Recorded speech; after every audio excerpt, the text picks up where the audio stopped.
Update tayo kaugnay sa pinsala ng magnitude 6.9 na lindol.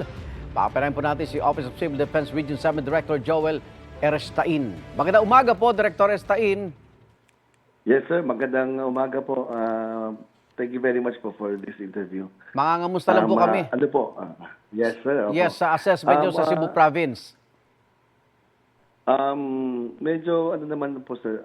Everybody's cooperating. And then yung ating pong search and rescue operations, ano na po siya. Medyo nagsistabilize na siya.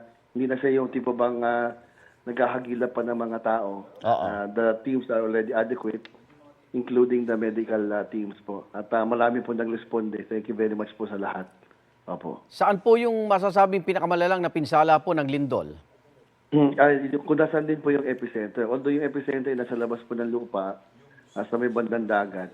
Pero ito po yung nasa area po ng Bogo at yun po yung pinakapalapit. Yung Bogo City po in Cebu. Northern part of Cebu po ito. Opo. Sa ngayon po, marami na hong tumutulong para sa rescue operations. Kamusta na po, Director?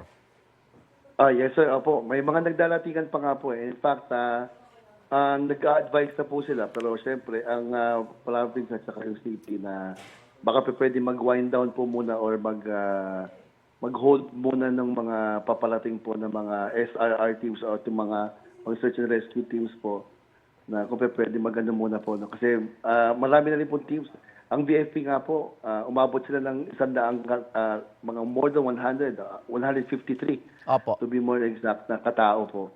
Opo. Tapos nandiyan po sa ground. No? Opo. So para hindi po masayang din ng resources, pinapa-stand down muna po ng ng ating pong LGUs. Opo. Okay. May update tayo sa bilang po ng namatay, Director? Yes po, nadagdagan po ng 3 overnight from 69 na 72 na po ang namatay.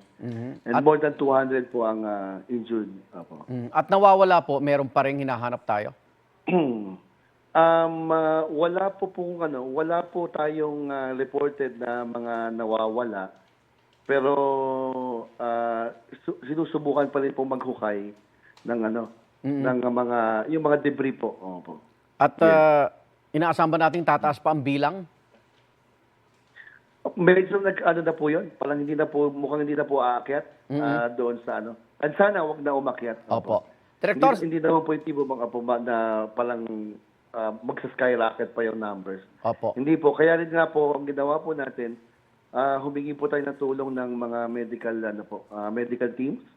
Kasi minsan, isa bigla ang event, doon may namamatay. Nadadagdagan minsan pagka hindi po kasi nabibigyan ng tamang lunas yung mga may sakit at mga injured. Okay na po yung medical teams natin. Marami po nag-responde within the island itself, and then also from Bohol, nagdagdag din po ng mga teams to augment. Ano po ang pinakakailangan ngayon ng mga residente?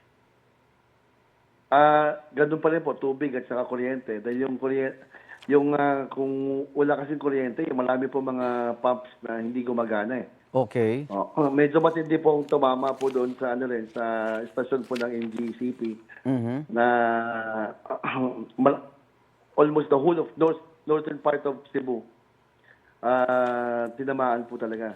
Opo. Pero yung Compostela at saka Danao nagkaroon na po. Ang ginagawa po kasi kung tama daw ng NGCP nandun sa taas, so kumukuha sila ng northernmost part, kumukuha sila ng kuryente from the south part po ng Cebu. Opo. Kaya po, paakit naman yan. Marami po bang nasa evacuation center o may mga nakauwi na rin po ba, Director? Mas marami po sir na nasa mga kanya-kanyang pamilya. Lumabas sila kasi ng city. Kasi rin naman kung na-evacuation center ka, nasa loob ka pa rin ng isang structure medyo na-trauma yata yung mga ibang tao po. So itong nakikita natin ngayon na nasa labas ng lansangan, ano hong hakbang para sila'y matulungan pa? Yes po, nagpapadala po tayo. Nag-request po sila ng tent, no? Tent, para may matulugan po sila. Yes, opo.